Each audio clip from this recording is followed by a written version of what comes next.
ప్రేక్షక మహాశయులకు నమస్కారం. వాగర్ధావివ సంతుష్టౌ వాగర్ధ ప్రతిపత్తయే జగతః పితరం వందే పార్వతీ పరమేశ్వరం. వందే పార్వతీ పరమేశ్వరం. మనము గత ఎపిసోడ్లో రాహుకేతువులకు సంబంధించిన కొన్ని ముఖ్యమైన విషయాల గురించి చర్చించడం జరిగింది. ఇప్పుడు అసలు దీనికి సంబంధించిన రాహుకేతువులకు సంబంధించి పురాణాలకు సంబంధించిన కొన్ని విషయాలు నేను చర్చించాలనుకున్నాను. ఇప్పుడు రాహుకేతువులకు సంబంధించిన మూలాలు మనకు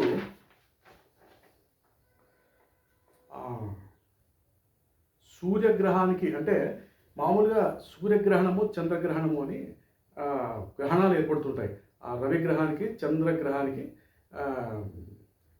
ఒక్కొక్క సమయంలో ఈ గ్రహణాలను ఏర్పడుతూ ఉంటాయి. ఇప్పుడు మనము చంద్రగ్రహణం గురించి మనము కొద్దిగా గ్రహణం ఏ విధంగా ఏర్పడుతుంది, దానికి సంబంధించిన వివరాలు ఇప్పుడు చర్చిద్దాము. చంద్రగ్రహణానికి ముఖ్యంగా చంద్రుడు, భూమి మరియు సూర్యుడు,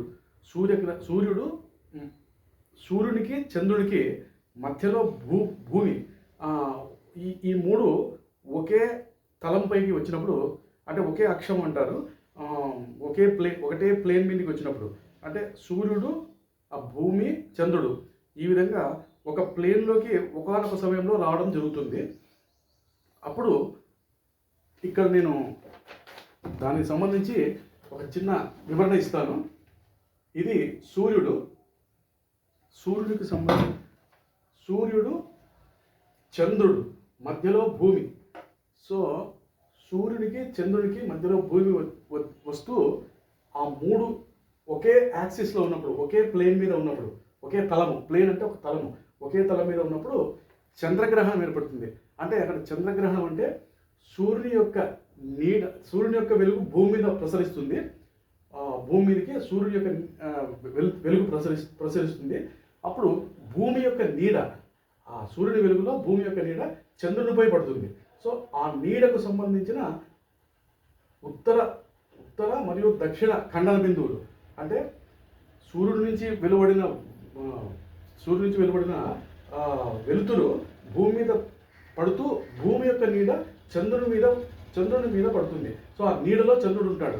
సో ఇప్పుడు ఈ రాహు కేతు మనకు ఎలా మనం లొకేట్ చేయాలంటే, అంటే రాహు కేతు గ్రహాలకు సంబంధించిన ఉనికి మనకు ఇక్కడ భూమి యొక్క నీడ చంద్రుని వద్ద ఎక్కడైతే ఖండిస్తుందో, చంద్రుని అక్షం మీద ఖండిస్తుందో, అంటే ఈ పాయింట్ ఇక్కడ north node of the moon అంటారు. అంటే చంద్రుడికి ఉత్తరం వైపు ఉన్న ఒక ఖండన బిందువు, అది రాహు అనమాట.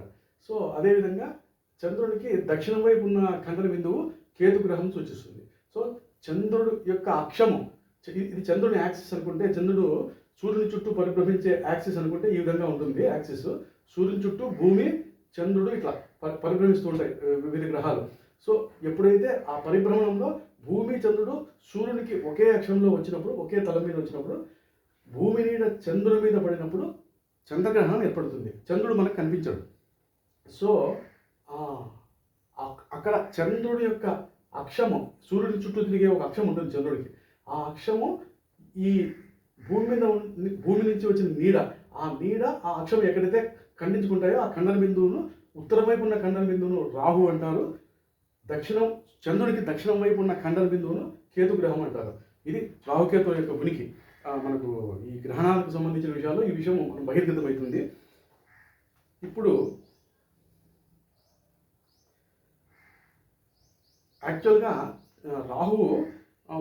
రాహుకేతువులు ఇప్పుడు సూర్యుడు, భూమి, అంగారకుడు, శనేశ్వరుడు, ఈ విధంగా గ్రహాలు మనకు టెలిస్కోప్లో చూస్తే ఖగోళ శాస్త్ర ఖగోళ శాస్త్రానికి సంబంధించిన ల్యాబ్, సైంటిఫిక్ ల్యాబ్లో వెళ్ళి మనము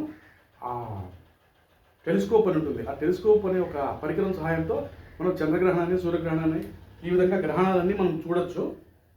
చాలా క్లియర్గా కనపడుతుంది అందులో. ఆ విధంగా మనము మిగతా ఇప్పుడు రాహుకేతువులు తప్ప మిగతా గ్రహాలన్నీ మనకు ఒక ప్లానెట్స్ కనపడుతుంటాయి అనమాట. ఫిజికల్ ప్లానెట్స్ అంటే దాని యొక్క ప్లానెట్ అనేది మనకు కనపడుతూ ఉంటుంది, ఫిజికల్ బాడీ. కానీ ఈ రాహుకేతువులకు ఫిజికల్ బాడీ ఉండదు. అంటే దానికి ఒక మాస్ అనేది ఉండదు. ఈ మిగతా గ్రహాల లాగా మాస్ ఉండదు. అంటే అవి ఓన్లీ కేవలం ఖండన బిందువులు మాత్రమే, ఒక బిందువులాగా ఉంటాయి. అది మనకు రాహుకేతువులుగా మనం పరిగణలోకి తీసుకుంటాము. కానీ అది చూడడానికి చిన్న బిందువులు మాదిరే ఉంటాయి. కానీ దాని ప్రభావము మానవ జీవితంలో జాతక చక్ర అంటే రాశి చక్రంలో స్థానం ఉంది వాటికి, రాహుకేతువులకు. నవగ్రహాలు ఏ విధంగా మిగతా సప్తగ్రహాలు రాహుకేతువులు కాకుండా మినహాయించి మిగతా సప్తగ్రహాలు ఏ విధంగా ఏ రాశుల్లో ఆయా ఫలితాలు ఇస్తాయో, అదేవిధంగా రాహుకేతువులు కూడా మనకు రాశిచక్రంలో సంచరిస్తూ అపసవ్య దిశలో సంచరిస్తుంటాయి. వాటి ఫలితాలను ఆ రాశిని బట్టి రాశ్యాధిపతిని బట్టి మనకు ఈ రాహుకేతువులు ఫలితాలు ఇస్తూ ఉంటాయి. సో ఆ పిట్ట కొంచెము కూతగనమని ఇక్కడ వాళ్ళు గ్రహాల రూపంలో ఏమీ కనపడవు. ఖగోళ శాస్త్ర రీత్యా మనం టెలిస్కోప్లో అబ్జర్వ్ చేసినప్పుడు అది నవగ్రహాల రూపంలో మిగతా గ్రహాలు, సప్తగ్రహాలు, సూర్యుడు, బుధుడు, శని, అంగారకుడు, ఈ విధంగా బృహస్పతి, ఈ విధంగా రాహుకేతువులు మనకు దృష్టికి కనిపించవు. అవి కేవలం బిందువులు మాత్రమే. కానీ దీనికి చాలా ప్రాముఖ్యత ఉంది. మన హిందూ పురాణాల ఇతిహాసాల ప్రకారము, అంటే మైథాలజీ ఆఫ్ హిందూ మైథాలజీ, ఇది నిజానికి ఒక గ్రహం కాదు, కేవలం ఖండన బిందువు. రాహు కేతువు కానీ రాహు కానీ.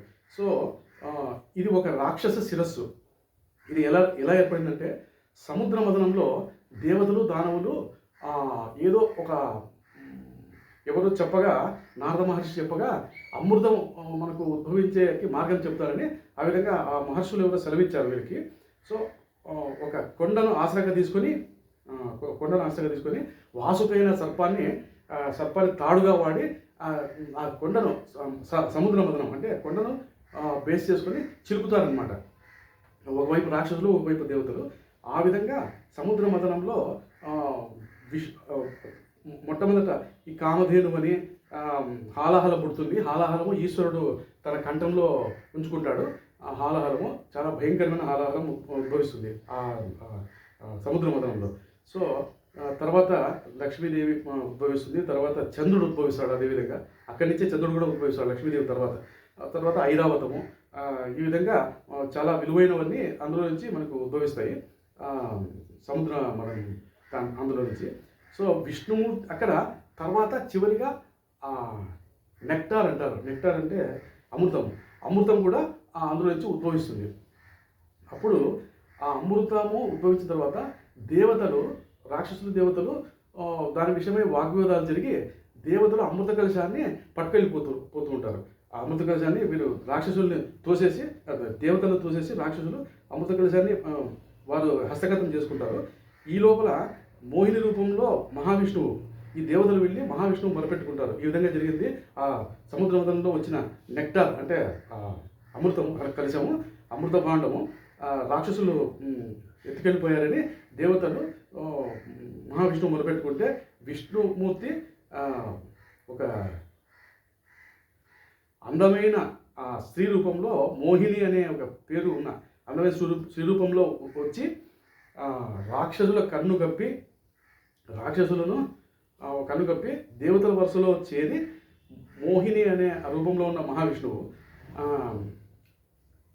అమృత కలశాన్ని తాను హస్తగతం చేసుకొని ఆ దేవతలకు మొదలు దేవతలకే ఈ అమృతాన్ని ఒక్కొక్కరికి పంచుతూ ఉంటుంది. మోహిని రూపంలో ఉన్న మహావిష్ణువు పంచుతూ ఉంటాడు. ఆ సమయంలో ఈ రాహువు చాలా తెలివైన రాక్షసుడు. ఆయన వెళ్ళి దేవతల వైపు వెళ్ళి కూర్చుంటాడు. సో ఈ అమృతం కలశము అది అమృతం అయిపోతుంది, దేవతలకే సరిపోయేటట్లుంది, మన వరకు వచ్చేటట్లేదని చెప్పి తెలివైన వాడు ఈ రాహు వెళ్ళి దేవతల క్యూలో అంటే దేవతల వరుసలో పోయి కూర్చుంటాడు. ఆ సమయంలో ఫ్రాక్షన్ ఆఫ్ సెకండ్స్ లిప్త కాలంలో మోహిని రూపంలో ఉన్న మహావిష్ణువు కూడా ఆ అమృతము ఆ రాహుకు ధారపోస్తాడు. ఆ రాహు దాన్ని సేవిస్తాడు, కొద్దిగా సేవిస్తాడు. అంత లోపల సూర్యచంద్రులు ఈ విషయాన్ని గమనించి విష్ణుమూర్తికి వివరించగా విష్ణుమూర్తి ఆగ్రహించి ఆ రాహువు యొక్క శిరస్సు ఖండించగా ఏర్పడిన ఆ 2 భాగాలే రాహువు కేతువు. సో రాహువుకు తల మాత్రమే ఉంటుంది, మొండెం వరకు కట్ అయి ఉంటుంది. మహావిష్ణువు యొక్క చక్రంతో కట్ చేసి ఉంటాడు. సో ఆ విధంగా కింద second half of the part Ketu గ్రహము, తల రాహువు అనమాట. కానీ అప్పటికే అమృతం సేవించిన కారణం చేత రాహుకేతువులు అమరులైనారు. సో అప్పటికే కొద్దిగా అమృతం సేవించి ఉంటారు. ఆ రాహు శరీరంలోకి వెళ్ళింటుంది.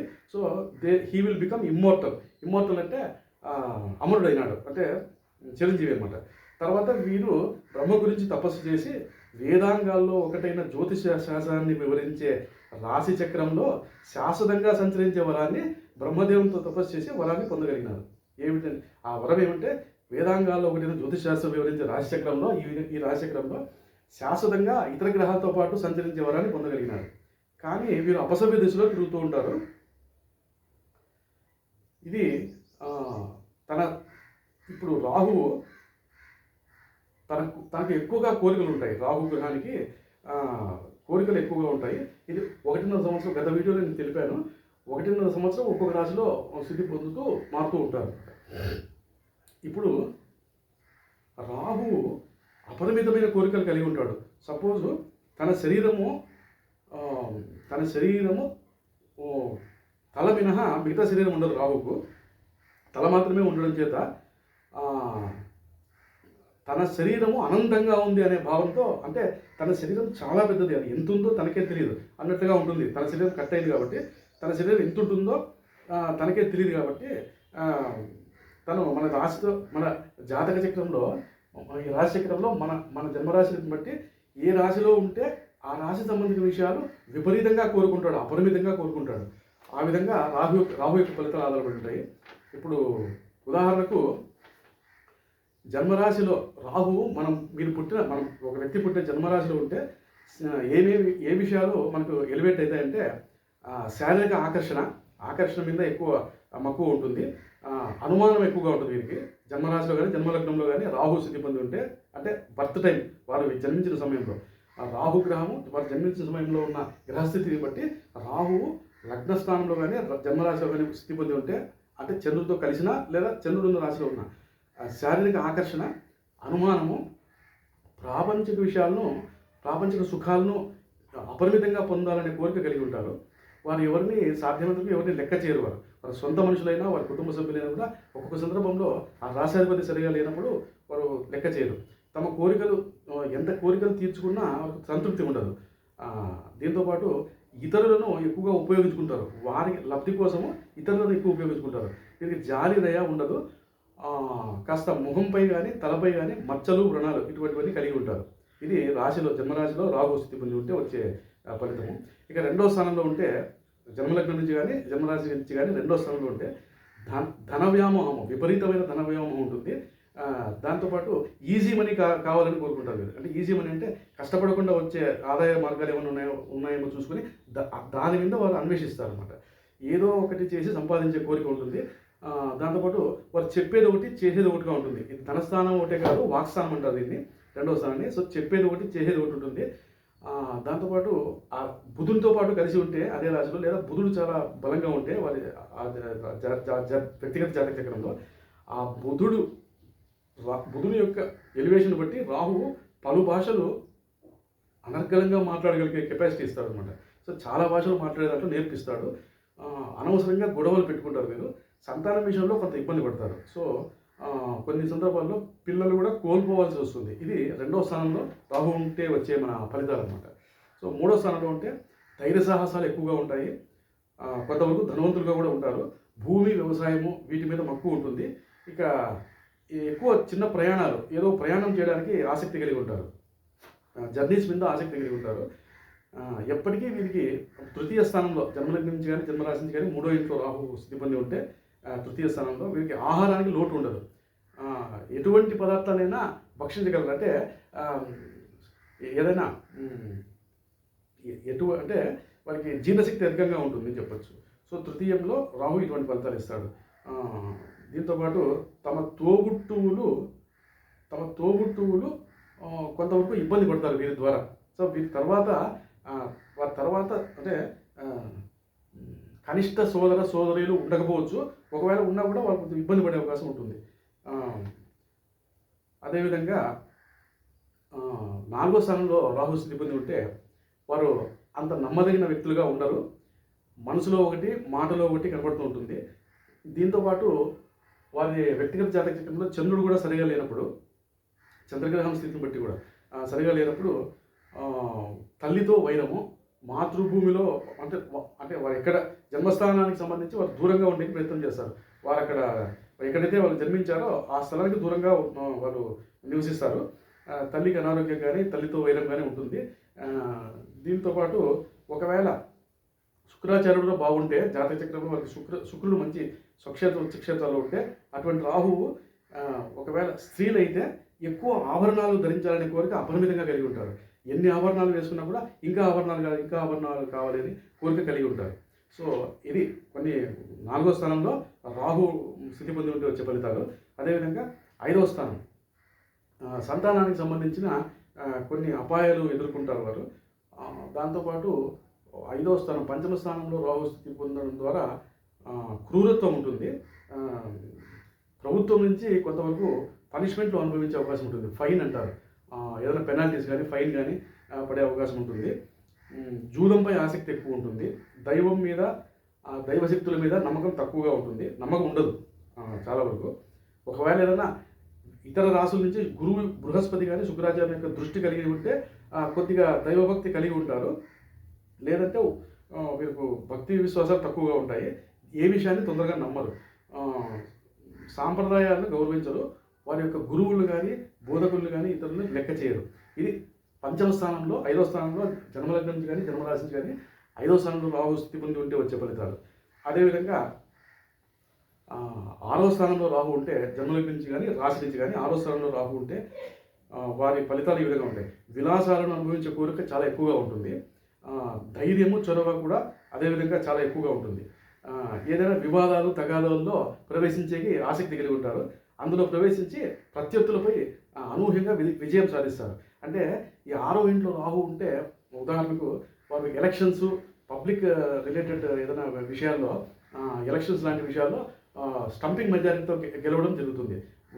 వారికి పెద్ద పేరు ప్రఖ్యాతులు లేకపోయినా కూడా వారికి ఆ సమయంలో ఆ దశాంత దశలు వచ్చినప్పుడు రాహు యొక్క ఇతర మహర్దశలు ఏదైనా జరిగినప్పుడు రాహు అంతర్దశ వచ్చినప్పుడు రాహు 6వ స్థానంలో స్థితి పొంది ఉంటే దాని అంతర్దశ నడిస్తే విజయ అవకాశాలు ఎక్కువగా ఉంటాయి.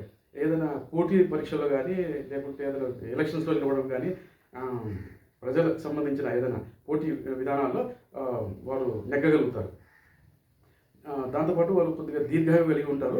వ్యాధులు ఎక్కువగా బాధించవు. షష్టమ రాహువుతో ఉంటే ఎక్కువ అనారోగ్యం బారిన పడరు వారు. దాంతోపాటు మీరు జీవిత బీమా అంటే జీవిత బీమా అని లైఫ్ ఇన్సూరెన్స్ అంటారు. అదేవిధంగా హెల్త్ ఇన్సూరెన్స్, ఇట్లా ఇన్సూరెన్స్ సంబంధించిన ధనము దానికి సంబంధించిన ఆదాయం కలిగి ఉంటారు. ఏదైనా ఇన్సూరెన్స్ అంటే ప్రమాదాల్లో మరణించిన వ్యక్తుల ద్వారా కానీ లేకుంటే ఎవరైనా వీరి పేరు వారు మరణించక పూర్వము వీరి పేరు మీద ఏదైనా స్థిరచరాశులు ఏదైనా విల్లు రాసిపోవడం ద్వారా తద్వారా కూడా వీరు ఏదైనా లబ్ధి పొందే అవకాశం ఉంటుంది. తర్వాత ఇది 6వ ఇంట్లో రాహు ఉంటే వచ్చే ఫలితాలు. నెక్స్ట్ 7వ స్థానంలో రాహు ఉంటే ఏ విధంగా అంటే కులాంతర మతాంతర వివాహాలు జరిగే అవకాశాలు ఎక్కువ ఉంటాయి. సప్తమ రాహు ద్వికళత్రకారకే బహుకళత్రకారకే నుండి జ్యోతిష్ శాస్త్రంలో అంటే సప్తమ స్థానంలో Rahu more than one marital status అంటే ఒకటి కన్నా ఎక్కువ వివాహాలు చేసుకునే కోరిక కూడా ఉంటుంది. లేక కొన్ని సందర్భాల్లో కులాంతర వివాహాలు మతాంతర వివాహాలు ఈ విధంగా జరుగుతూ ఉంటాయి వారికి. ఒకవేళ సప్తమాధిపతి 7వ స్థానాధిపతి శుభగ్రహం అయితే ఆ 7వ స్థానాధిపతి బలమైన రాశుల్లో స్వక్షేత్రం కానీ ఉచ్చస్థితిలో కానీ ఉంటే పెద్దలు కుదిర్చి వివాహం చేసుకుంటారు.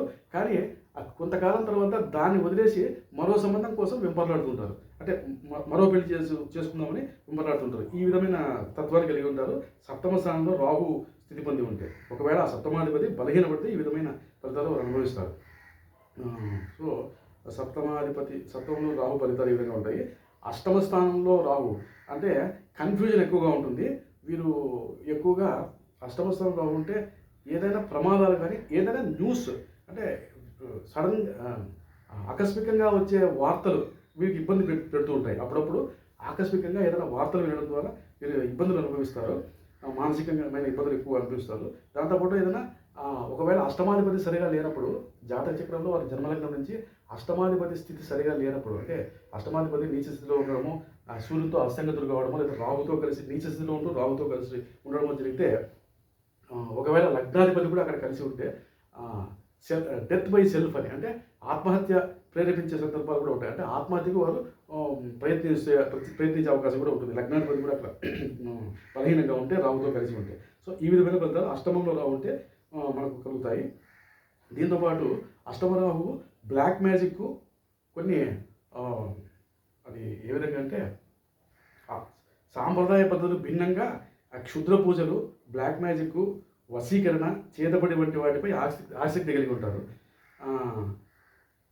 ఏదో ఒక ఆటంకాలు అప్పుడప్పుడు ఎదుర్కొంటూ ఉంటారు. అష్టమ స్థానంలో రాహు ఉంటే ఏదో ఒక ఇబ్బందులు పడుతూ ఉంటారు.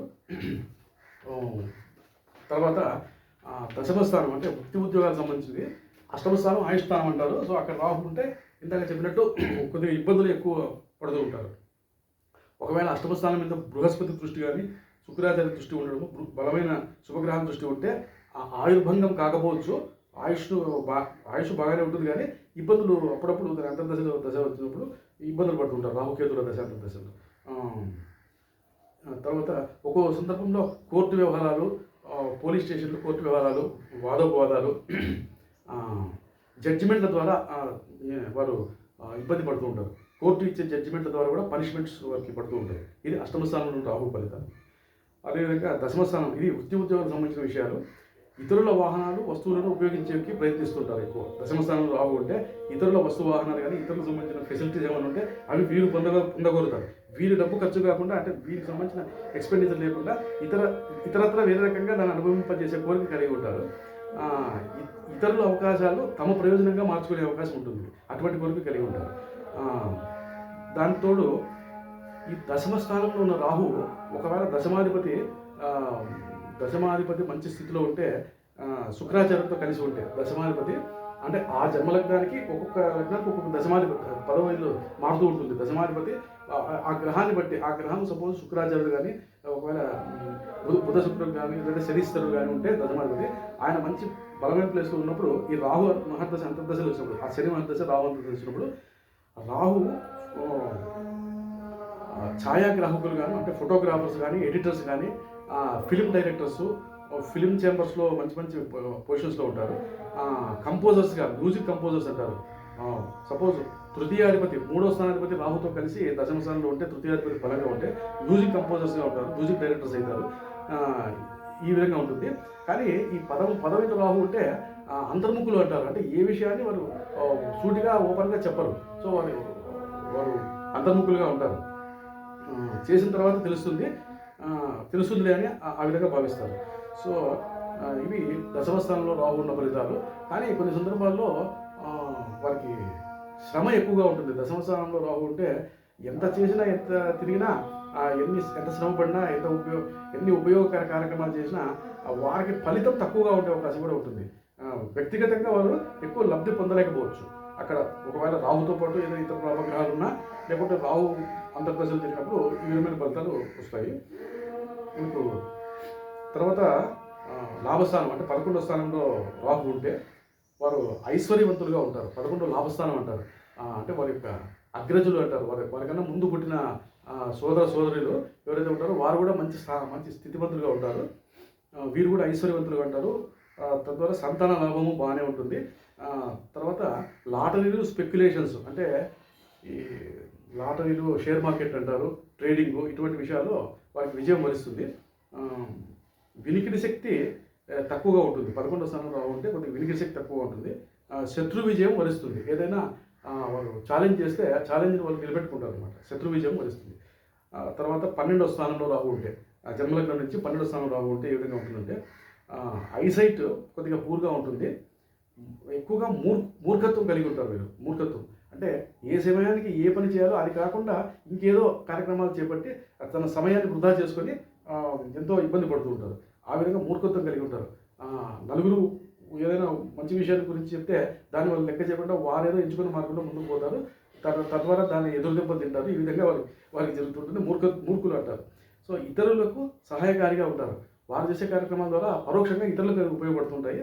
తను అనుకున్న పనిని ఇంకోటి ఏ విధంగా అయినా కూడా బై హుక్ ఆర్ కుక్ అంటారు. అంటే ఏదో చేసి తను ఏదైతే అనుకుంటారో మనోసంకల్పం దాన్ని నెరవేర్చుకోవాలనే తపన విపరీతంగా ఉంటుంది.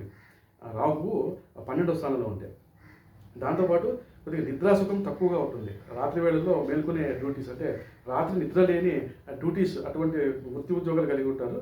రాత్రి వేళ పనిచేసే వృత్తి ఉద్యోగాలు వీరికి లభ్యం అవుతూ ఉంటాయి. తర్వాత 12వ ఇంట్లో రాహు ఉంటే వారు అంటే ఏదైనా రహస్యాలను ఛేదించేందుకు ఆసక్తి కలిగి ఉంటారు. ఏదైనా రహస్యం ఉంటే దాన్ని తెలుసుకోవాలనే ఆసక్తి ఎక్కువగా ఉంటుంది. ఇది రాహు 12 రాసుల్లో ఏ రాసుల్లో ఉంటే ఏ ఫలితాలు వచ్చినాయి ఒక సమగ్రమైన విశ్లేషణ. కానీ ఈ రాహు ఒక గమనిక ఏమంటే రాహు స్థితి పొందిన రాశ్యాధిపతి బలంగా ఉన్న రాహు ఏ రాశిలో స్థితి పొందినాడో ఆ రాశ్యాధిపతి బలంగా ఉన్న ఏదైనా శుభగ్రహాల దృష్టి ఆ రాహు ఉన్న స్థానం ఆ రాహు మీద ఏదైనా శుభగ్రహాల దృష్టి బలమైన శుభగ్రహాల దృష్టి కలిగి ఉన్న లేదా కొన్ని యోగాలు ఉంటాయి ఉద్భవిస్తాయి. కొన్ని గ్రహాల నుంచి గురుచంద్రుల నుంచి గజకేశ యోగం అని ఈ 5 గ్రహాలు గురు బుధ శుక్ర కుజ రవి ఈ గ్రహాలకు సంబంధించి కుజుడు ఈ పంచగ్రహాల పంచమహాపురుష యోగాలు ఉన్నాయి. భద్రయోగము, హంసయోగము, శాసయోగము శనీశ్వరం ద్వారా వచ్చే శాసయోగము, మాలవీయ మహాపురుష యోగము శుక్రాచార్యం ద్వారా వచ్చేది, రుచక మహాపురుష యోగము అంగారకం ద్వారా వచ్చేది, భద్రయోగము బుధుని ద్వారా వస్తుంది, హంసయోగము బృహస్పతి ద్వారా ఆ యోగం కలుగుతుంది మన జాతక చక్రంలో. సో వారు కేంద్ర స్థితుల్లో ఉచ్చలో కానీ స్వక్షేత్రంలో ఉచ్చస్థితిలో కానీ స్వక్షేత్రంలో కానీ ఉంటూ ఆ కేంద్రాల స్థితి పొంది ఉంటే ఈ పంచమహాపురుష యోగాలు ఆ జాతకుడు అనుభవిస్తారు దాని దశాంతర దశల్లో. సో ఇటువంటి యోగాలు ఏదైనా జాతక చక్రంలో వాళ్ళు కలిగి ఉన్నప్పుడు గజకేశ యోగము పంచమహాపురుషాల్లో ఏదో ఒక యోగం కానీ కొన్ని యోగాలు కానీ లేదా పారిజాత యోగం కానీ దురాధుర యోగము ఉపజరీ యోగము మొదలైన యోగాలు ఇంకా ఒక 15 నుంచి 20 యోగాలు ఉన్నాయి. ప్రశస్తమైన యోగాలు అంటే మనిషి యొక్క ఔన్నత్యము ఎంతో ఇంత స్థాయిలో వారు జీవించే ఉపయోగపడే యోగాలు. ఇటువంటి యోగాలు ఏదైనా ఉన్నప్పుడు జాతక చక్రంలో ఈ రాహు యొక్క ఫలితాలు దుష్ఫలితాలు అంతగా కలకపోవచ్చు. ఇది గమనించదగిన విషయము. ఇవన్నీ తెలుసుకోవాలంటే ఒక మంచి నైపుణ్యం కలిగిన సిద్ధాంతం ద్వారా లేదా జ్యోతిష పండితుల ద్వారా మనం తెలుసుకునే అవకాశం ఉంటుంది. ఇప్పుడు రాహుకు సంబంధించిన కొన్ని ముఖ్యమైన విషయాలు మనం చర్చించడం జరిగింది. మీకు ఈ వీడియో నచ్చినట్లయితే నా ఛానల్ను లైక్ చేసి సబ్స్క్రైబ్ చేసుకోండి. నమస్కారం.